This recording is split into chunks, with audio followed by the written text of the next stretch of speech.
Sénégalaises, Sénégalais, hôtes étrangers qui vivaient parmi nous en cette terre africaine du Sénégal. Ce dernier soir de l'année est, comme à l'accoutumée, un moment propice pour une introspection individuelle et collective. Un moment pour se souvenir, mais aussi et surtout pour se projeter vers un futur serein à construire par un effort collectif inédit. Je formule pour vous mes vœux les plus ardents de paix, de santé et de prospérité. Puissent les mois à venir être un temps d'accomplissement pour chacun, pour vos familles et pour le Sénégal tout entier. Mes pensées vont d'abord à celles et ceux qui nous ont quittés cette année. Je prie pour leur repos éternel et présente mes condoléances émues à leurs familles.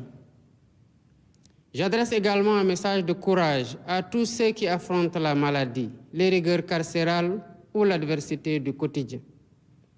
Le Sénégal ne détournera jamais son regard de vos peines. Je rends un vibrant hommage à toutes les femmes du Sénégal, infatigables travailleuses et gardiennes du temple familial et de l'équilibre social de notre pays. Je salue nos compatriotes de la diaspora dont l'engagement et la détermination font rayonner l'image de notre pays partout dans le monde. Je tiens à vous exprimer la reconnaissance de la nation. Je rends aussi un hommage appuyé à nos forces de défense et de sécurité. Votre discipline, votre professionnalisme et votre courage garantissent notre souveraineté et contribuent significativement à la paix et à la sécurité dans le monde. Mes chers compatriotes, il ne saurait y avoir de véritable progrès sans une paix durable. C'est pourquoi l'une de mes priorités reste la paix définitive en Casamance. C'est un impératif pour permettre à tous les projets de développement portés par la vision Sénégal 2050 dans le pôle économique sud de voir le jour. Dans cette perspective, j'ai initié le plan Diomaye pour la Casamance, afin d'accompagner le retour des populations déplacées et de soutenir le processus de paix en Casamance. Je sais par ailleurs que chaque foyer sénégalais aspire à de meilleures conditions de vie, à une justice sociale accrue et à la certitude que l'État sert véritablement l'intérêt général. C'est pour répondre à cette légitime aspiration que le Premier ministre, M. Ousmane Sonko, à qui je réitère ma confiance absolue, a présenté devant l'Assemblée nationale sa déclaration de politique générale. Il y a détaillé les grandes orientations de notre programme de gouvernement adossé à l'agenda national de transformation Sénégal 2050 pour redresser le pays et replacer le citoyen au cœur de l'action publique. C'est dans ce même esprit que nous avons choisi la concertation et la consultation comme fil conducteur de notre gouvernance, afin de faire de chaque citoyen un acteur décisif de la rupture et de la construction nationale. Les assises de la justice et les états généraux du transport ou de l'industrie, déjà tenus, en témoignent éloquemment. Cette démarche se poursuivra à travers les assises nationales des DARA et les concertations sur l'enseignement supérieur, ainsi que dans d'autres secteurs, pour renforcer l'adhésion et la participation de tous. Par ailleurs, au courant du premier trimestre 2025, le gouvernement lancera la plateforme Ligueyal Séréo, qui permettra à chaque Sénégalais, d'ici comme de la diaspora, de déposer sa candidature au poste public en compétition ou de proposer des projets et opportunités d'investissement. J'ai déjà instruit le bureau organisation et méthode de travailler à l'identification des postes clés devant être mis en compétition, de proposer des modèles types de fiches de poste et des règles d'organisation et de fonctionnement du comité de sélection des candidats qui me seront soumis au bout du processus pour nomination. Mes chers compatriotes, malgré les défis et les incertitudes rencontrés en 2024, Cette année charnière aura surtout été marquée par l'expression d'aspirations majeures, défendues au prix de grands sacrifices, par la vigueur de la raison démocratique et par l'émergence de perspectives porteuses d'espoir. En effet, le 24 mars 2024, vous m'avez largement accordé votre confiance, m'offrant ainsi le suprême honneur de présider aux destinées du peuple sénégalais. Dans une logique démocratique et une belle cohérence électorale, vous avez confirmé et parachevé votre choix dans les urnes le 17 novembre dernier, en nous confortant d'une majorité parlementaire incontestable. Le mandat populaire est ainsi clair et sans équivoque. Il nous appartient de le dérouler avec rigueur, fidélité et dévotion. Je m'y engage. À cet instant solennel, je voudrais rendre grâce à Dieu et remercier le vaillant peuple sénégalais pour sa grande maturité démocratique, saluée et reconnue dans le monde entier. Pour ma part, j'ai minutieusement décrypté ce puissant message venu des urnes. Dans leur grande majorité, les Sénégalais nous ont prêté les clés pour ouvrir les portes du changement systémique, ainsi que les fenêtres de la transformation nationale, dans la droiture, la probité et l'exemplarité. Djub, Djubal, Djubanti. C'est dans cette logique que j'ai pris un nouveau décret organisant le comité d'orientation stratégique du pétrole et du gaz, COS-Pétrogaz, pour y donner plus de place à l'opposition, à la société civile, aux syndicats et à l'ordre national des experts. J'entends ainsi garantir une exploitation optimale et transparente des ressources pétrolières et gazières au profit de l'économie nationale et des générations actuelles et futures. Toutefois, force est de reconnaître qu'aucun changement, aucune rupture n'est possible dans un environnement de corruption endémique. Si nous voulons le changement, nous devons résolument être prêts à nous réformer nous-mêmes dans nos comportements face au bien public et dans notre manière de servir la collectivité. Voilà pourquoi, au-delà de la modification de la loi portant statut général de la fonction publique, 4 lois sur la transparence et la bonne gouvernance seront soumises à la représentation nationale. Elles portent sur la protection des lanceurs d'alerte,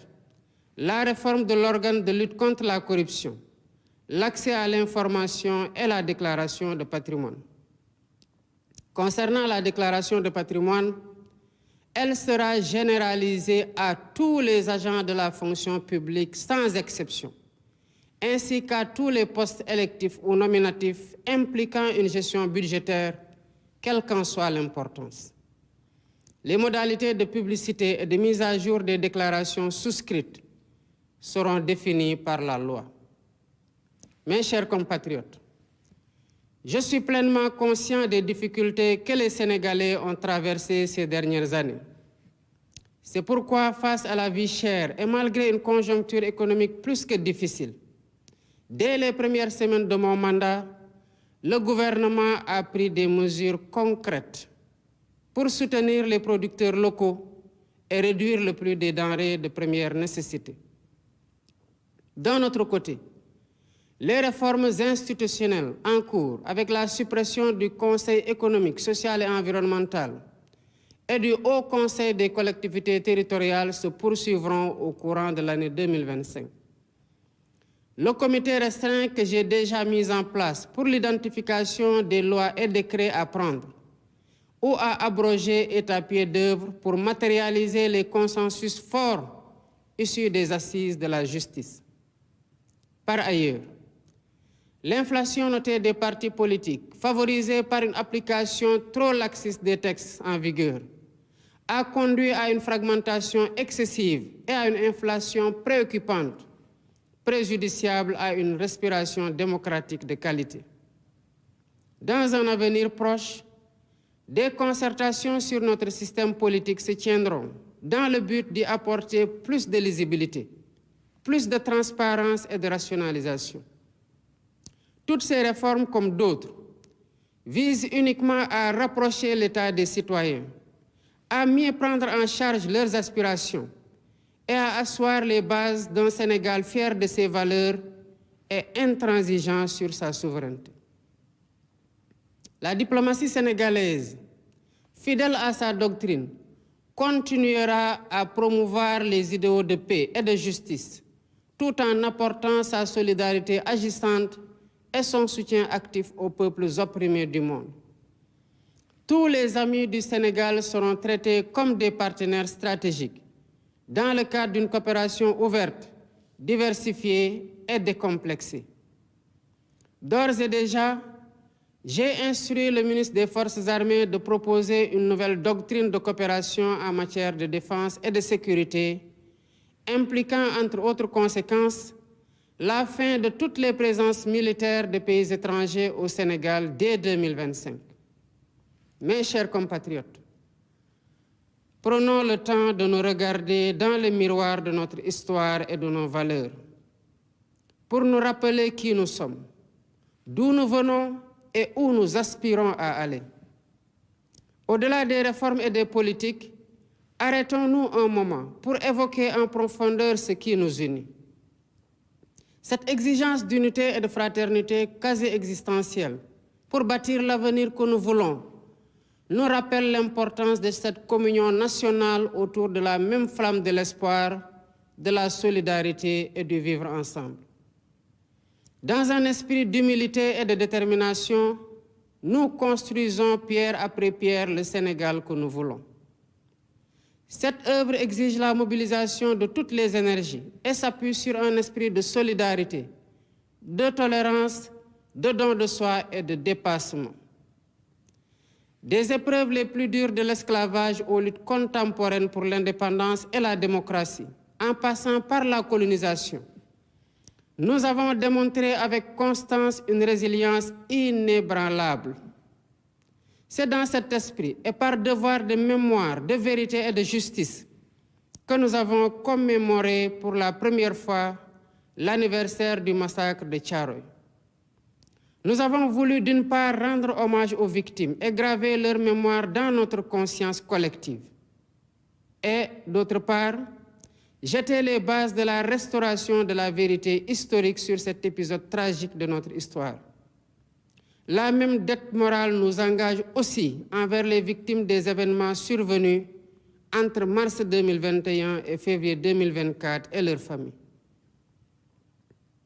Nous ne pouvons rechercher la vérité sur des faits survenus il y a 80 ans et accepter l'omerta sur les événements tragiques vécus ces 4 dernières années. Ce faisant, il ne s'agit pas d'une revanche à prendre, mais d'une justice à rendre aux victimes et à leurs familles, de les apaiser et de réaffirmer la sacralité de la vie humaine. Mes chers compatriotes, ma conviction profonde est que nous sommes un peuple singulier, un peuple aux racines profondément ancrées dans la diversité de nos langues, de nos coutumes et de nos valeurs, mais qui a su faire de cette diversité une grande force. Fort de cet héritage, il nous appartient aujourd'hui d'écrire un nouveau chapitre de notre histoire, où notre souveraineté est pleinement assumée, notre justice réellement vécue et notre prospérité partagée par tous. Le ñëpp bokk, ñëpp jot ci. Pour cela, nous devons plus que jamais nous rappeler qui nous sommes et nous revêtir du manteau majestueux hérité de nos devanciers,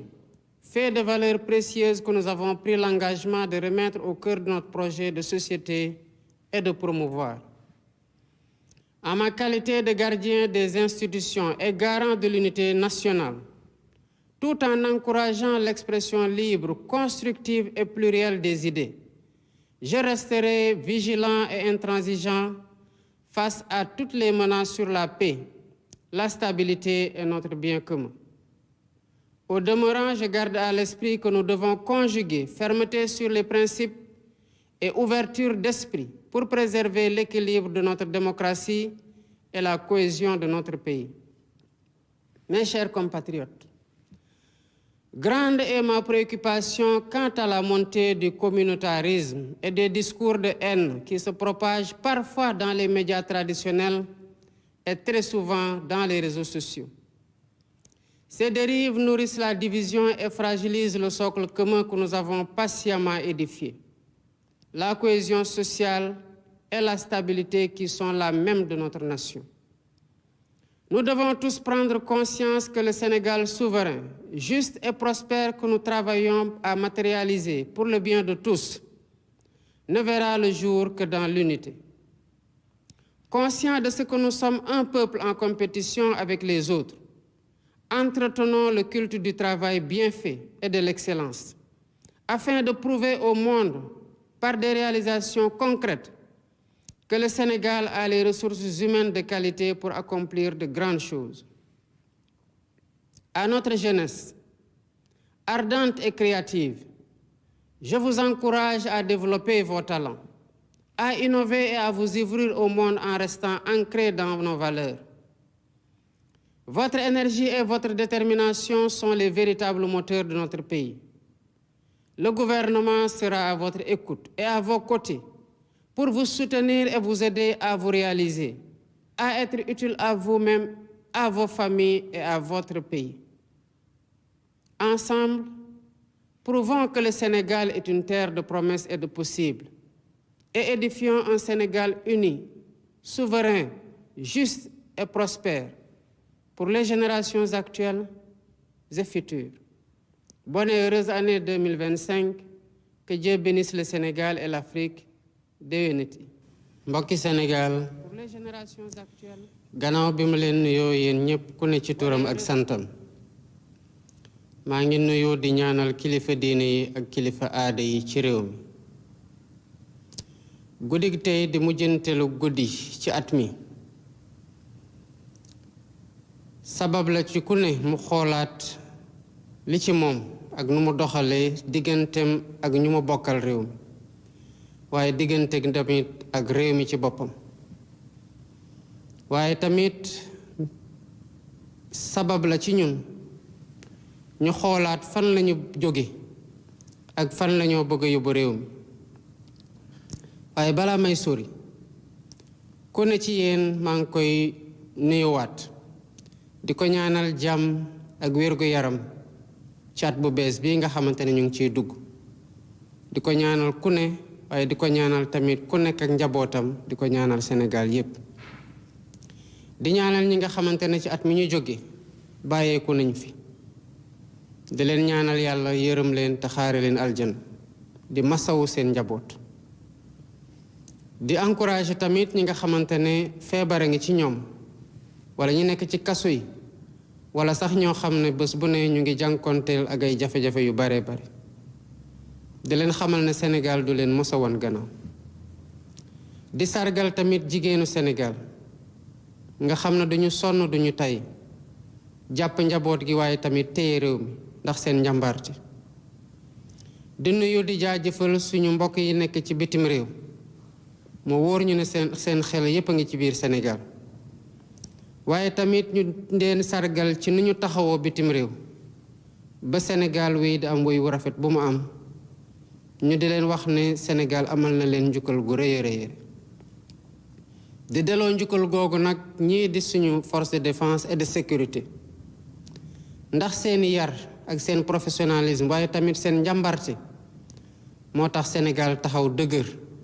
ba pare di jàppale yeneen réew ngir jàmm delluwaat fa ci biir àdduna mbokki Sénégal suqaliko ak avancement fu muy am rek jàmm fa am loolu moo waral fii di Casamance ñu ngi def suñu kéemtalaay kattan ngir jàmm delluwaat fa suba ak ngoon guddeeg bëccëg lu ñuy nas di ci pexe di ko waxtaanee yépp ngir jàmm amaat la fa ndax ci anam yooyu rek la ñuy mën a suqali Casamance profité ci potentialité rawatina ci luñ ci mébét ci vision Sénégal 2050 loolu moo waral ñu indil leen plan Diomaye pour la Casamance ngir gunge ñépp ñi nga xamante ne jóge woon nañ fa te nekkaat di dellusiwaat dalal seen xel gunge leen tamit ci nu ñu toogaate waaye tamit fexe ba loolu doon loo xamante ne nit ñi dañ ci sukkandiku pour waxtaan gi mën a yomb waaye xam naa tamit ci njaboot goo dem sénégalais boo dajal ku ne mu ngi xalaat naka lay nekkaatee ci nekkin gu gën waaye tamit naka lay fexe ba li ñëpp bokk ñëpp jot ci waaye tamit sénégalais yépp nas nañu xeex ko tamit pour mu wóor leen ne état baa ngi taxaw ci intérêt général maanaam li ñëpp bokk ñu sàmm ko ngir taxaw ci jafe-jafe askan wi moo waral premier ministre Ousmane Sonko ma koy jaajëfal di rafetlu liggéeyam dem fële ci pencum ndaw réew mi ngir wax naka la fas yéene doxalee ci at yi ñuy dem sukkandiku ci agenda national de transformation Sénégal 2050 ngir yëkkatiwaat réew mi waaye tamit ngi joxaat Sénégalais bu ne luy àqam ci biir luy doxal réew mi noonu lañ ko fas yéene wéyal ci waxtaan ndax ñoo bokk réew mi war ko pencoo war ci diiso di am solo Sénégalais bu nekk jàpp ne liy doxal réew mi ci loxoom la nekk mu bañ ko xaar ci keneen loolu moo tax bu ñuy waxtaane waat yoon ñëpp lañ ci woo bu ñuy waxtaane waat transport ñëpp lañ ci woo bu ñuy waxtaane waat industrie noonu te noonu lañ ko fas yéene wéyale ndax ñoo bokk réew mi ci beneen anam ci ndorteelu atum 2025 gouvernement bi dina ubbi plateforme ñu koy woowee plateforme liggéeyal sa réew buy may sénégalais bu ne fu mu nekk ci biir réew mi ak ci bitim réew mu mën a déposer candidature am ci poste yi nga xamante ne dañ ko ubbi ngir nit ñi jogante ci ñu jël ci ku ñu gën a xarañ waaye tamit doon opportunité bu ñuy jox sénégalais bu nekk ak fu mu mënti nekk bu amee projet mu xamle ko bu amee ay partenaires mu xamle ko mbokki Sénégal jafe-jafe yi bëri woon nañu ci atum 2024 waaye at la boo xamante ne askanu Sénégal wone na xarañteefam wone tamit que gëm nañu ay valeurs démocratiques ci ñaar fukki fan ak ñeent ci weeru mars 2024 jël ngeen réew mi teg ko sama loxo ñu ñëwaat 17 novembre 2024 ba tey ngeen gën ñoo dëgëral jox ñu majorité parlementaire bu kenn naatable xam nañ bu baax li ngeen bëgg ci suñu loxo la des ñu doxal li nga xamante ne moom ngeen di xaar ci ñun waaye dama bëgg a taxaw rek ngir jaajëfal sargal bu baax askanu Sénégal ndax ñi jafe-jafe yi am wane nañu ne am nañu maturité démocratique ba loolu la ñu nawee ci bitim réew man de dégg naa bu baax message bi nga xamante ne joxe ngeen ñu ko ci urne yi te xam naa li ngeen bëgg mooy ñu ubbi buntum soppi ak buntum naataangi ak buntum rupture waaye doxal ko ci jubal ak jubanti loolu moo tax ba ma dal di jël décret bi nga xamante ne moo organisé woon le COS-Petrogaz di saytu lépp loo xamante ne ci wàllum pétrole ak gaz bi feeñ Sénégal yi gën ko yaatal jox place yu gën a bari opposition gën ko ubbil société civile waaye tamit ubbil ko syndicat yi ak ñi nga xamante ne seen xam-xam màcc ñu jëm ci wàllu yooyu li ma ci namm mooy lii nga xamante ne mooy meññeemteefu réew mi mooy ressources naturelles yi ñu mën ko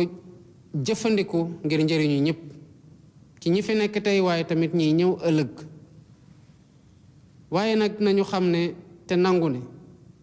changement ak rupture mënul am ci fenn foo xamante ne guerre daf fa law sax fa dakk bu ñu bëggee changement ku ne ci ñun war na pare ci moom ci boppam changer ci nu muy gisee loo xamante ne dañ ko ndenkaane la te ñëpp bokk ko waaye tamit ci nu muy liggéeyee ci digganteem ak li nga xamante ne moom la ko réew mi dénk loolu moo waral ba ñu taxaw ci modifier loi bi nga xamante ne mooy loi portant statut général de la fonction publique di tënk naka la fonctionnaire yi war a taxawee ci seen liggéey waaye namm ci tamit transparence ak bonne gouvernance ñu fas yéene nag tëgg ñeenti loi ngir aar lanceur d'alerte yi waaye tamit gën a dooleel kuréel bi nga xamante ne mooy xeex guerre fexe tamit ba citoyen bi fu mu mënti nekk xam lu xew ak ñépp ñi nga xamante ne ñu ngi liggéey ci biir gouvernement bi wala ci fonction publique ñu ne leen ñu yaatal ba ñépp di def seen déclaration de patrimoine muy doon ci agent fonction publique yépp waaye tamit nar a tënk ñépp ñi nga xamante ne dañoo am fonction élective maanaam dañu leen élire wala ñu nommé leen ci fi ñuy gérer budget mbokki Sénégal xam naa ne jafe-jafe yi bari nañu lool ci at yi ñu weesu loolu moo waral bi ma toogee rek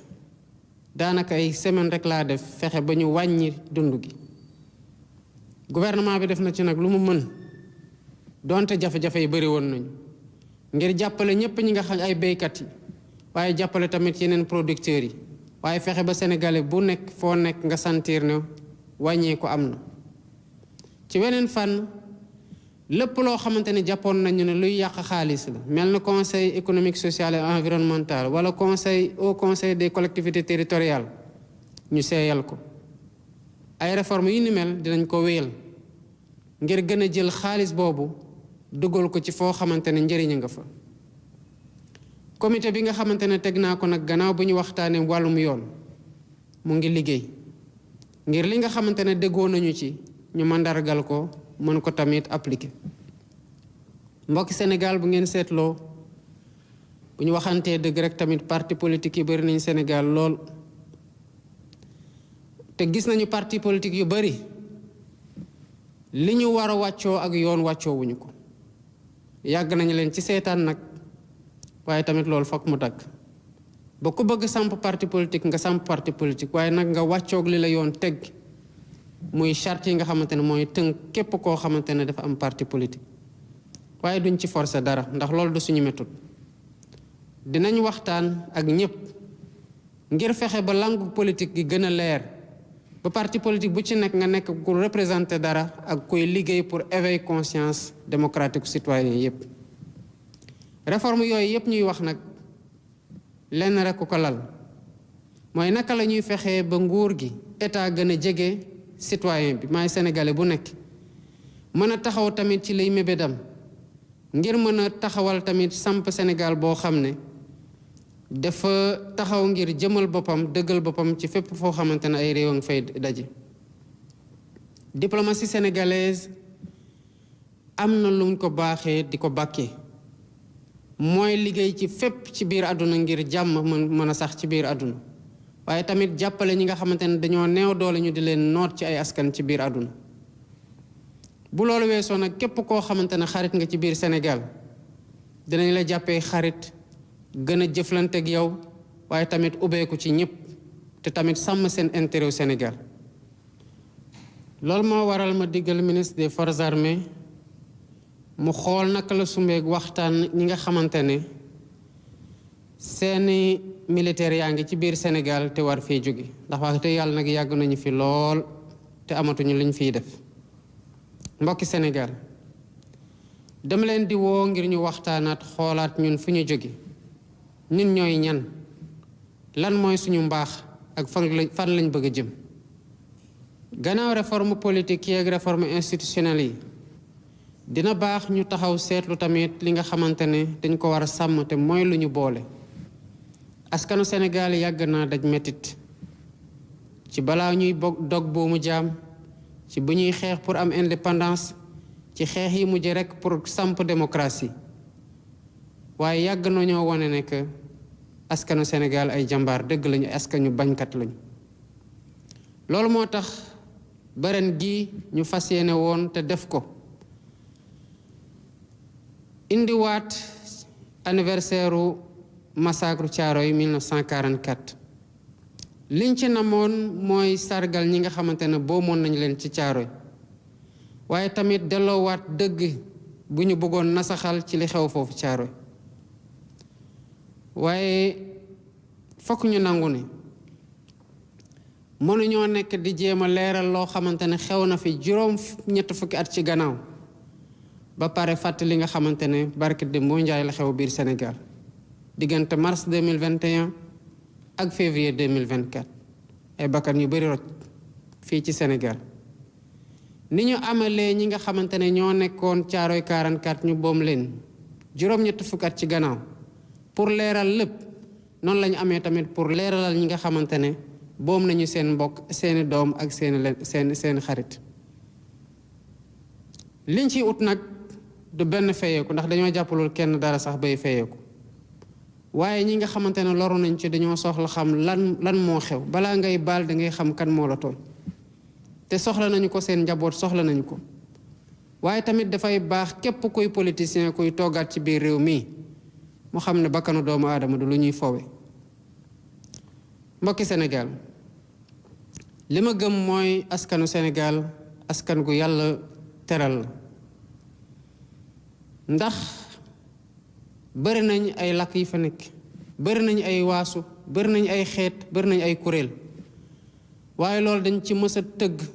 tënk ko doon ci def mu doon doole ci ñun mësul nekk lu ñuy feewale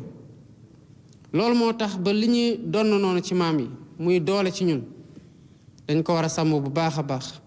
sukkandiku ci nag pour liggéey loo xamante ne ku ne dinga ci gis sa bopp ba lu ci meññ rek doon lu ñëpp bokk ñëpp jot ci waaye day am solo ñu bañ a fàtte mukk ñu doon ak fan lañ jóge jël ci ndono yooyu ci mbaax jël ci ndono yooyu ci jom ci fula ak fayda delloowaat ko ci lépp loo xamante ne moom la ñuy liggéey moo waral ñu woote liggéey ci réew mi ci njub ci jubal ak ci jubanti ci sama responsabilité wu gardien des institutions ak unité nationale donte dinañ fexe ba ku nekk loo xalaat nga mën ko wax muy doon njëriñ ci réew mi wuute sax mën na am réeroo bañ a am nag mooy waral waxtaan am solo waaye bu wuute dem ba doon loo xamante ne dafay faagaagal jàmm ci biir réew mi wala muy yàq loo xamante ne ñun ñëpp ko bokk